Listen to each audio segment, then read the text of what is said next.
Welcome to the Mortgage Broker Podcast, tailor-made for Canadian mortgage industry professionals. Proudly presented by a Better Way Mortgage Group, this podcast is your trusted source for insider insights, market updates, and strategies to elevate your career in the ever-evolving world of mortgage brokering. Whether you're a seasoned broker with a Better Way Mortgage Group or an industry enthusiast looking to stay ahead, our episodes are designed to empower you with the knowledge and tools you need to excel in the Canadian mortgage space. All right, we're back for another episode of the Mortgage Broker Podcast, and we're coming back with the Behind the Broker series. This was a very successful series for us earlier in the year, and we're really looking forward to continuing this series, especially with our special guest today, Vy Tri Truong, one of the top agents at a Better Way Mortgage Group, but more so has a very different strategy when it comes to how he approaches the mortgage broker industry and his business, and that's literally what we're going to be touching on today. We're going to get into the nitty gritty on that side of it. And I mean, with that, welcome to the show, Vy Tri. And, where did it all start? Yeah, thanks, man. Happy to be here and feel so honored to be part of the team. Yeah, so I think most people don't know, but this is my second time as a broker. Failed miserably the first time. So tried it for 4 years. My wife said, no, go get a job, man. You've wasted so much of our savings trying to get this thing going. And so I did, and I ended up at Scotiabank. So did that for a couple of years. Knew right away that was the wrong place for me, but it took me a couple of years to get out of there. Luckily, when I was a broker, I met this fellow named Colin Johnston, who was at the time the BDM for Home Equity Bank, the Chipper First Mortgage people. So when I said I wanted out, he's like, I'm hiring. So ended up at Chip and helped launch their inside sales team, which is a bit of an evolution from what they were doing. Yeah.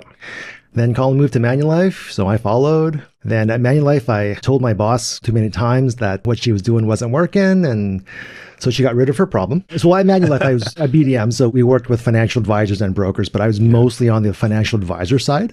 So I got fired. The next day, I actually had a meeting with my top financial advisor. So I had to call and go, hey, so I can't make it.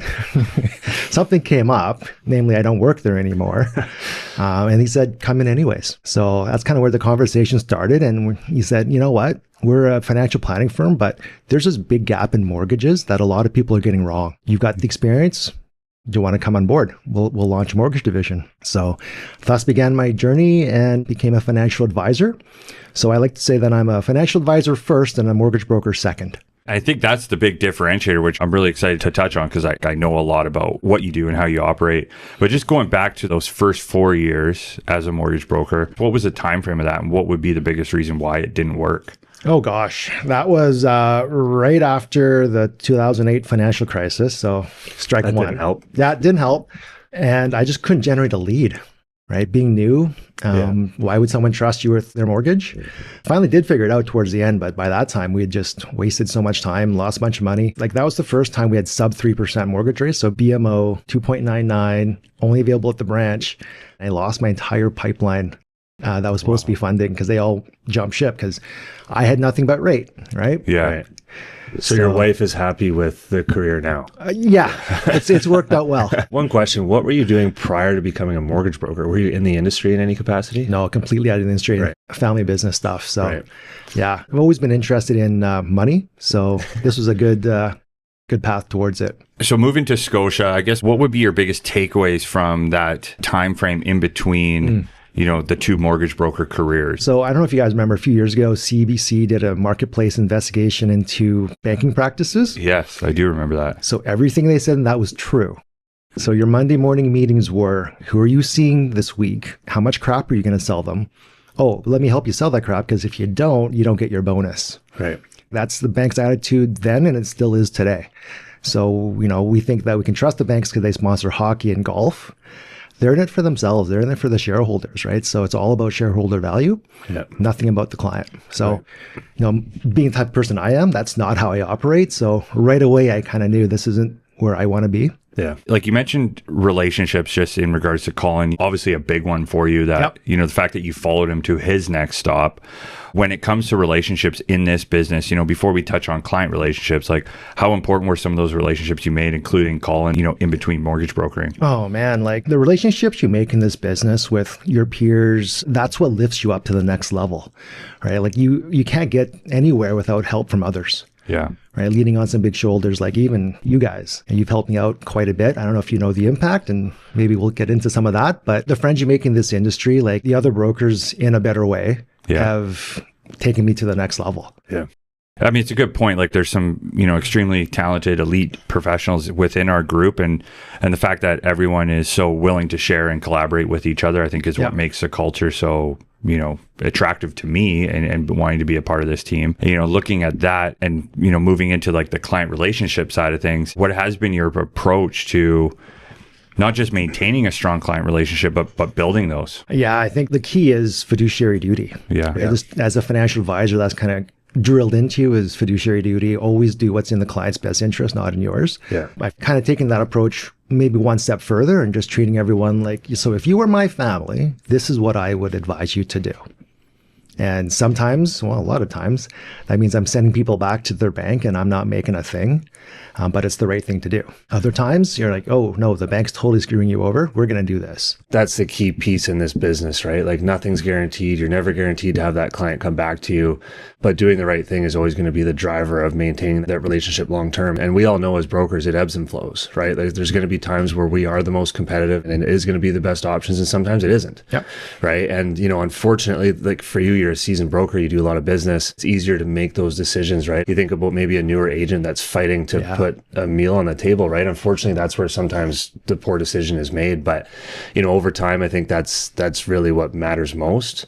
Since we're talking about clients and process and retention, what would you say your kind of top couple items would be, whether it be process, technology, or simply communication that really ensures a smooth client process and client journey? Every conversation begins with a financial planning conversation. So we get lots of advertising. So a lot of clients will call up and go, hey, my mortgage is coming up for renewal. What should I do?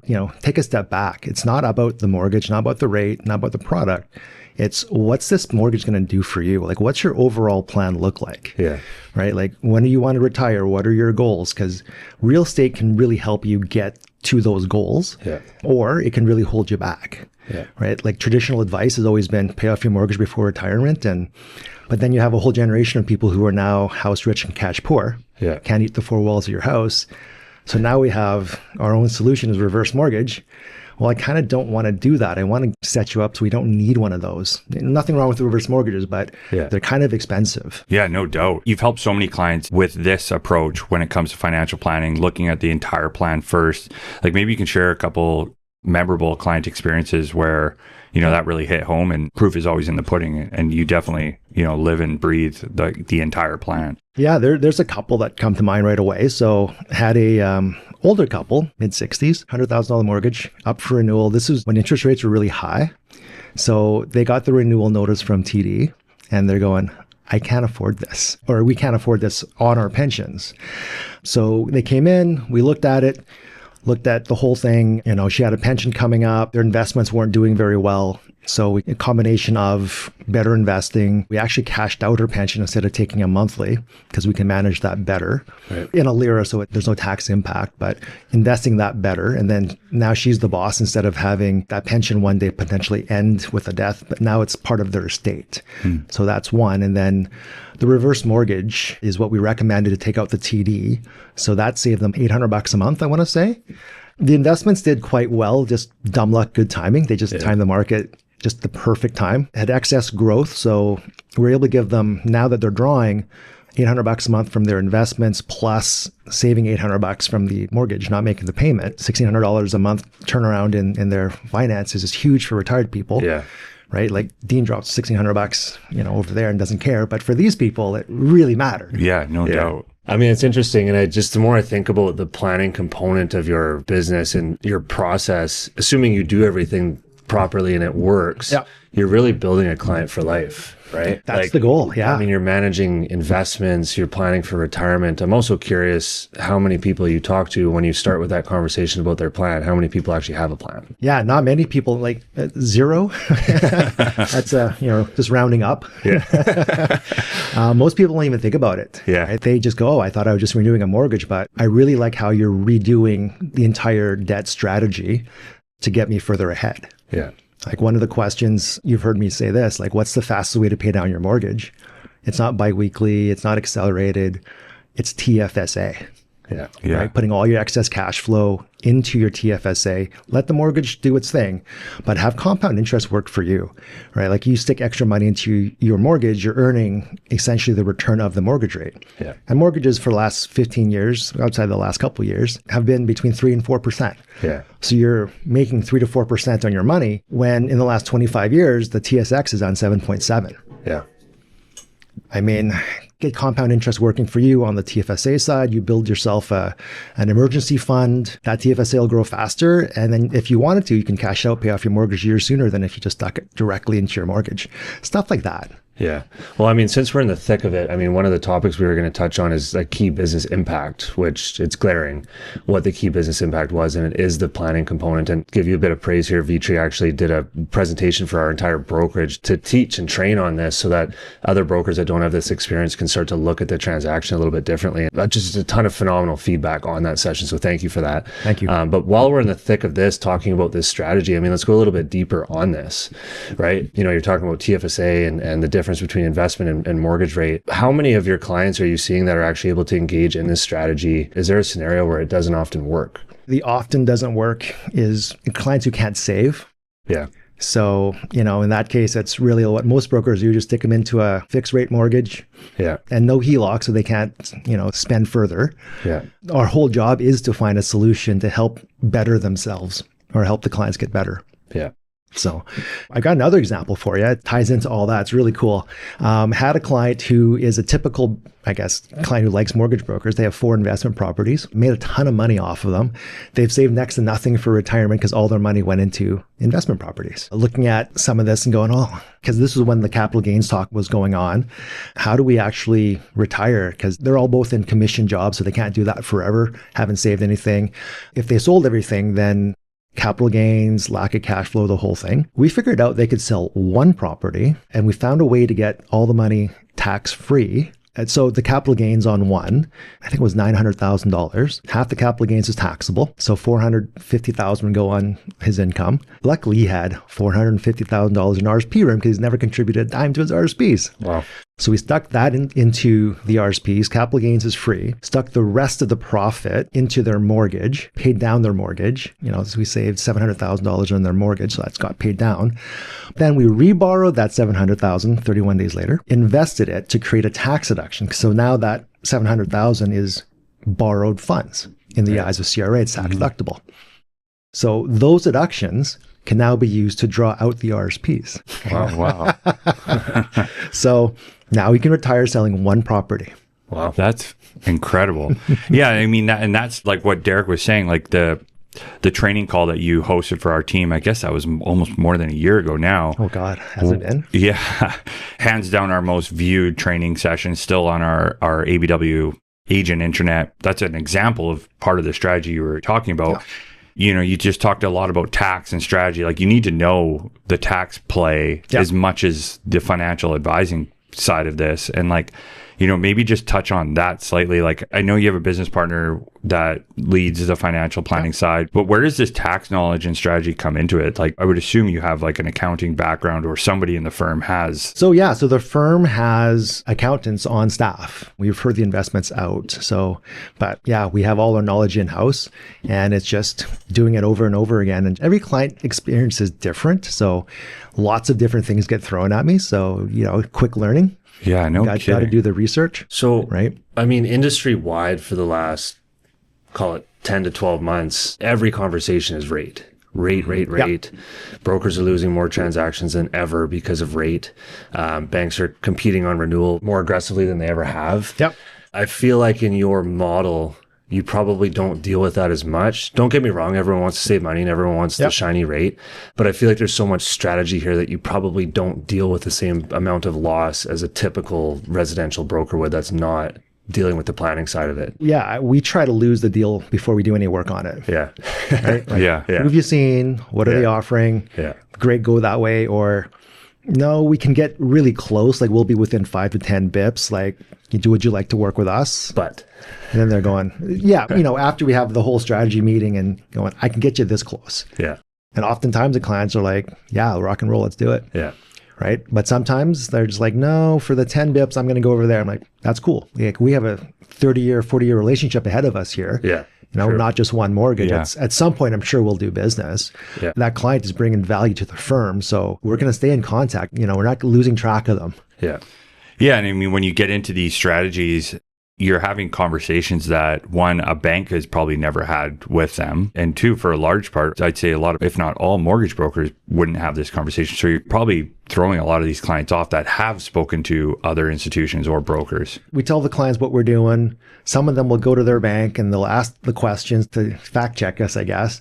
The advisor will send an email going, well, ask them this, this, and this. And it's the most hilarious questions. Like, you can tell the bank people have no idea what we're doing. That's incredible. There's a few other segments I want to jump into. I'm going to switch gears slightly and just kind of look at your personal development and what you do to maintain a healthy work-life balance. Like, you have a lot going on when it comes to the planning side of things and just everything you're looking at. Like, what do you do to maintain that healthy work-life balance? I don't think there is much of a balance sometimes. I think we all have seasons, I want to say. Yeah. Right? Seasons where there's no balance. Like, you're just going hard. You're working hard.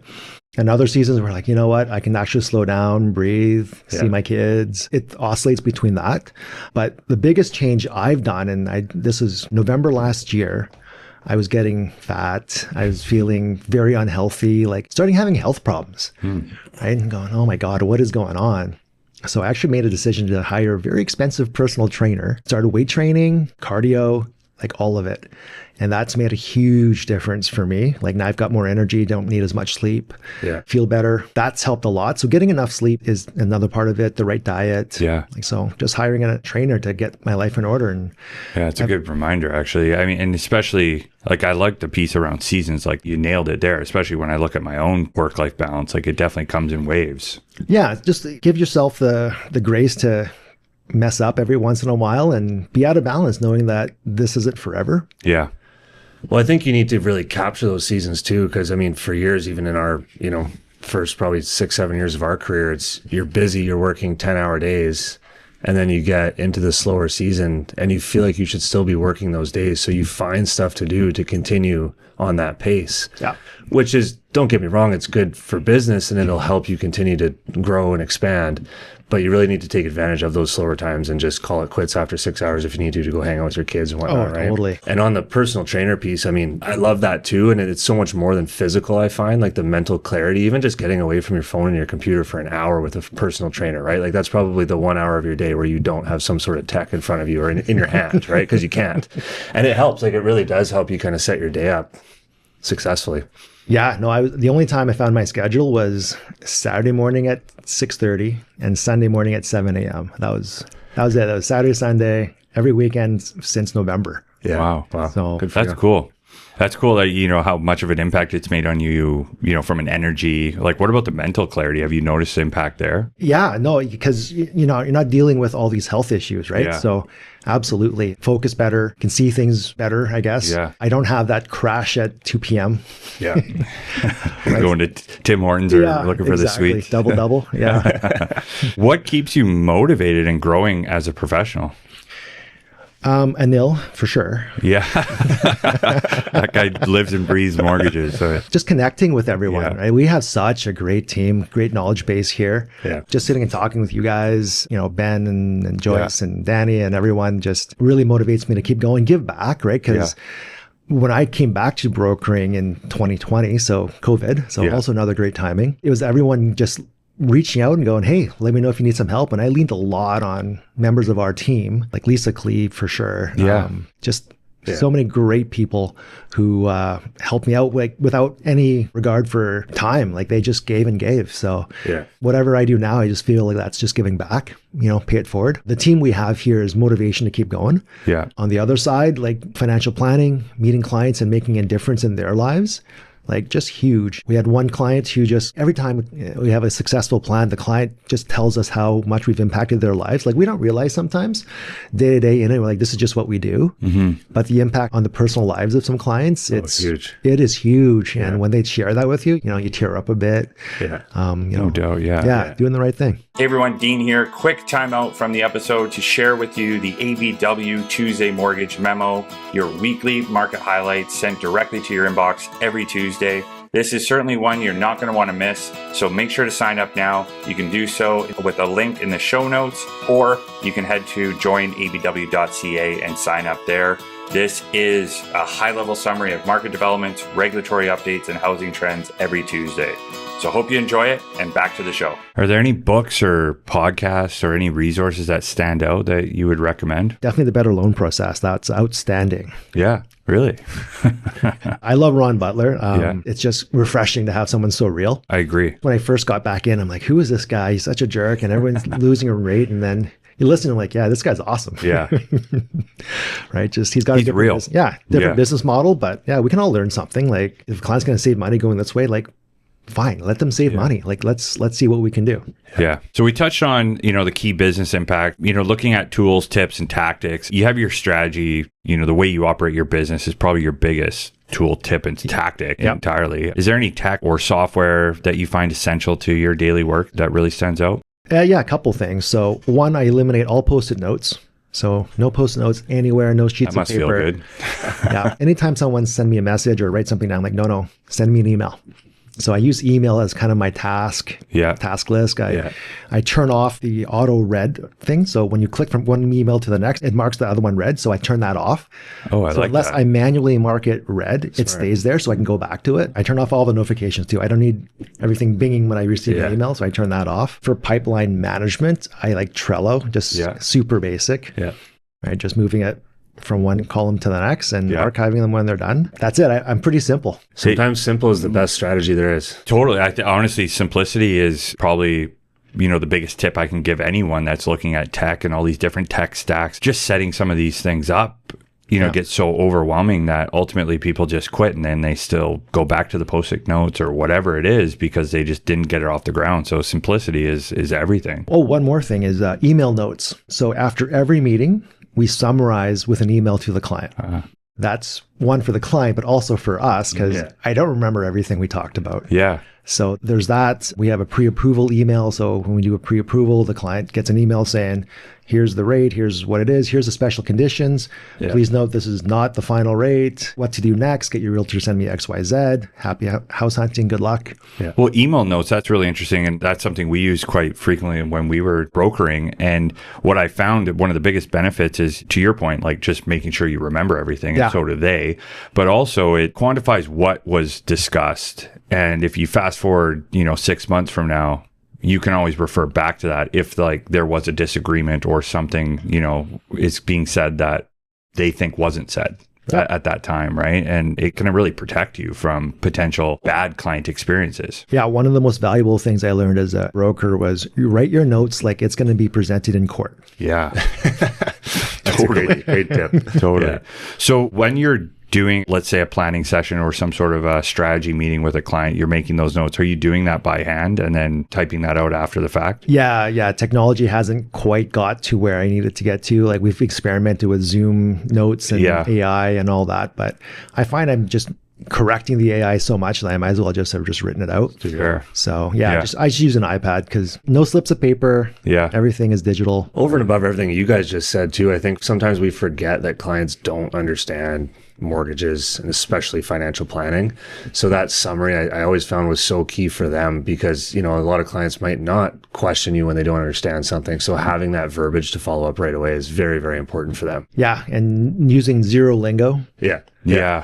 Right. Actually, that's a great one. And you know what? Like we talked about different roles within our industry when we went through our loan process series and certain roles within our business, like an underwriter, that just don't work from a client-facing perspective because they're speaking like they're speaking to a bank, like underwriter. And like how to shape those words it really is a sales tactic on how to effectively communicate, to a client that doesn't understand some of the terminology and the way we, communicate to the other side, the bank. That's a great point. After 2 or 3 email exchanges with a client, I pick up the phone.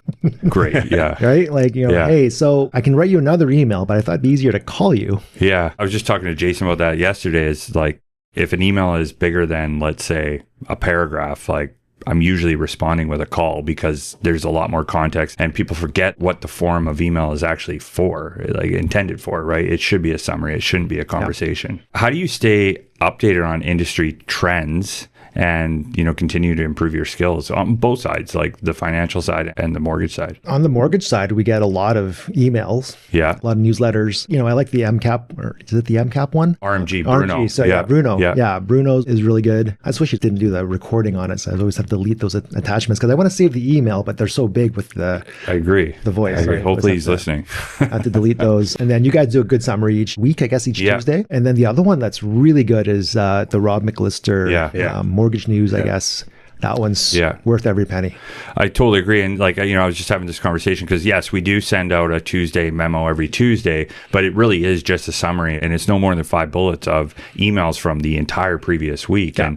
And a lot of those emails are, there could be 4 or 5 Mortgage Logic news emails in there, which is the Rob McLister subscription. And somebody was just talking to me yesterday, should I cancel this? And I said, absolutely not. If you do actually enjoy reading that, there is some far more in-depth content embedded in that. Yeah. To that person, I would say you're probably not using it in the right way. Totally. Right. So clients don't care about the BIPs. They care about all that. But when you talk to them and lead generation and building a relationship, it's all about the bigger picture. Yeah. And that's what that newsletter captures is what's going on in the world. Mortgage rates went up. Well, how did they go up? What are bond rates doing? What does that have to do with anything? Yeah. So kind of, making yourself an expert, the knowledge expert on industry. Yeah. Right. So our referral partners want to know that. A lot of our clients actually want to know that. A lot of clients where if you're just keeping in touch, they'll want to know, how's everything going in the mortgage world? Should I be looking at doing something else right now? And you have to be able to speak to that, not just doing the deal. It's the whole bigger picture. Most clients, I would say, want to work with an expert if they're with us. So you have to position yourself as the expert. So that all feeds into it.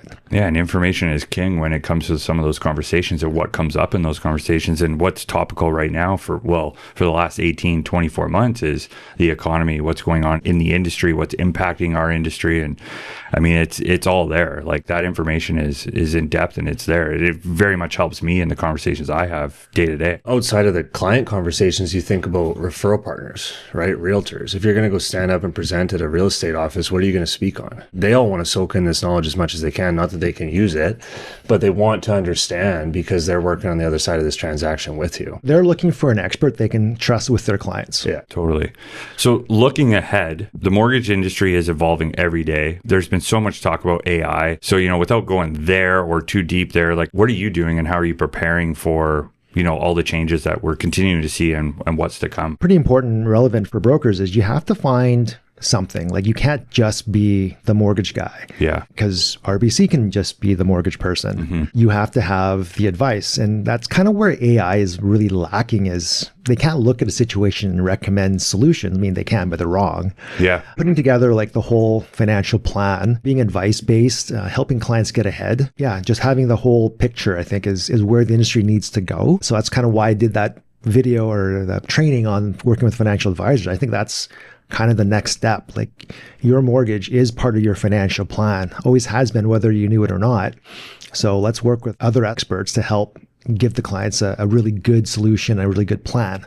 AI can't do that. You made a good point. AI is not always right. When you put something in there and it gets spit back to you about a topic that you don't know anything about, people just take that as gospel and think it's correct. And, if you have a conversation with ChatGPT or whatever you're using about a topic you really know a lot about, you will start to see where it's making errors. Yeah, I just had one broker, Carrie has a pet AI, and they got the date wrong. Just what day is it? And they got it wrong. Wow.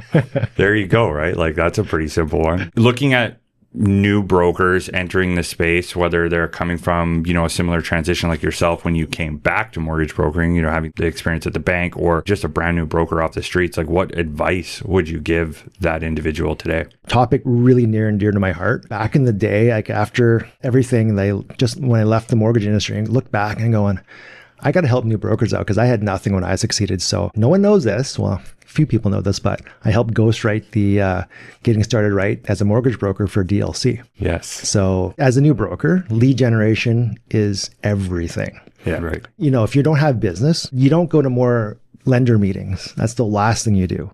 You go out and try to generate business. You meet people. You give advice where you can. You get interested in other people. Eventually, they'll ask you what you do. Yeah. And hey, that's a great question. I'm a mortgage broker, and I help people do X, Y, Z. Here's an example. So lead generation for new brokers, first and foremost, like every day you need to be generating a lead. Yeah, you might have to work with realtors because, well, they have a lot of business that's relevant. Accountants, financial advisors, like you need to be an expert to these other referral sources. At the beginning, if you have nothing else, then you have rate and you might have to buy down. You might have to play that game where you're making next to nothing on a deal because making $500 is better than making $0. Yeah. As a new broker, right? Like you're starving. And it's such a double-edged sword, right? I mean, you think back to your first week, month, year as a broker with such a lack of knowledge if you're coming from a different industry. Yeah. And you're out trying to solicit business with no knowledge of the business, right? So like, I just think a key piece in addition to what you just said is a mentor in the industry. Even if you're giving them half or more of your commission, if you can really lean on someone that has their head wrapped around this industry, like that is going to be such a segue to success. Without that, it's a very, very challenging business, especially right now, right? Like there's a lot of mortgage brokers. There's a lot of phenomenal mortgage brokers. The banks are competitive. So if you're getting into the industry, I just think a mentor is an absolute key piece to help you with absolutely everything in your first 12 months. I'm going to take that one step further, Derek. Mentors are good, but mentors, their time is quite valuable and you may not get the time of day. Yeah. Right? Like they could go make $5,000 or they can train you for an hour. Yeah. If you're new and you haven't seen a lot of deals, you have no experience to talk about. So maybe go ask an experienced broker if you can work for free. Yeah. Join a team. Do their deals. Yeah. Have them explain to you why they did such and such, because that broker will actually have time for you because it's their deal. Yeah. Great point. Yeah. Get 10 deals, like just do 10 deals right away. Get some experience so then you can talk about some of these things. Yeah, definitely. Win those 10 deals, you'll have gained, 6 months of experience. Totally. Yeah, that's really strong advice. What's the best career advice you've ever received? Do something that is uncomfortable. Stretch, right? So hard to believe, but at one point I was an introvert, very uncomfortable talking to people. And then when I did it wrong. So I had to get out of my comfort zone and figure out how to do it properly, right? How do I connect with people? It was very uncomfortable because I was huge fear of embarrassment, had a lot of that. Eventually realized no one actually cares. Yeah. They care what you think about them. They're rarely thinking about you. So it gave me some freedom there. Funny enough, I also wrote a book about that. I think that's the biggest one is just stretch, do something uncomfortable. What steps did you take to kind of push through that barrier? Go to the mall? It's trial and error. Yeah. Right. There's no playbook. And Yeah. if there was, I didn't know about it. And this is probably before Twitter, so couldn't really ask. But trial and error, like just go try stuff. Yeah. Like it won't always work, but you'll be better for trying. As we close out, you mentioned some really important names of individuals that are with A Better Way and, your close group. I would assume those are a lot of the reasons why you stay as a broker with A Better Way. Going back to your journey through Scotia, especially Manulife and home equity, you were on the road, you as a BDM, you would have come across a lot of other brokerages. What made you choose A Better Way in 2020 when you got back into mortgage brokering? So I chose A Better Way because when I was a BDM at Manulife, and shout out to Colin Johnson for bringing me over there. Thank you, Colin. We tried to bribe A Better Way to promote Manulife One because it wasn't very relevant. And some would argue it's still not relevant, but different story. Marketing fees and extra bips and bonuses for the owners and trips and all that. And they could care less. They're like, no, pay it out to the brokers. Yeah. We don't want any of it. So right away I knew if I ever became a broker again, this is where I'm going. These guys are super honest. You're so right. And to be transparent is not necessarily common in our space. Yeah. When you guys came on board, I told you the same story. And yeah. You're going, that's exactly how we operate. And through your actions in the last number of years that I've known you guys, it's true. It's 100% true. You've given back so much more. So closing thoughts, how can our listeners connect with you and learn more about, the work that you do? That's super easy. And all you have to do is reply all to the group email. No, don't do that. No. And I will be in touch. I'm easy to find, vtri@trustedmortgages.ca. Email is probably by far the best way to get a hold of me. Most of the time I'm in and out of meetings, so phone calls not very good. I'm terrible at texting people back. So email. Cool. Awesome, man. Thank you so much. You're a breath of fresh air, and you have so much more to chat about. We'll definitely be bringing you back if you're willing. Thanks for everything. Thank you for tuning in. If you found value in this show, please subscribe to our channel on your preferred platform. We're available on Spotify, Apple Podcasts, and YouTube. Your support is incredibly appreciated. We also welcome your reviews and feedback, which are crucial in helping us deliver outstanding educational content. Feel free to share your thoughts. A 5-star review would be fantastic if you think we earned it. Lastly, a vital announcement about Backpack Buddies, our chosen charity for 2025. This remarkable organization addresses a hidden hunger issue many are unaware of in British Columbia. While school districts provide meals during school hours, numerous children face food scarcity at home, particularly during the weekends. Backpack Buddies steps in to support these vulnerable children, ensuring they have easy-to-prepare, familiar food for weekends. This is achieved through collaborations with schools and an extensive distribution network.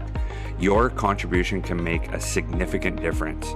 With just $20, you can give a child in need a food bag from Backpack Buddies filled with enough meals and snacks to sustain them over the weekend and more. Once again, thank you for listening, and see you on the next one.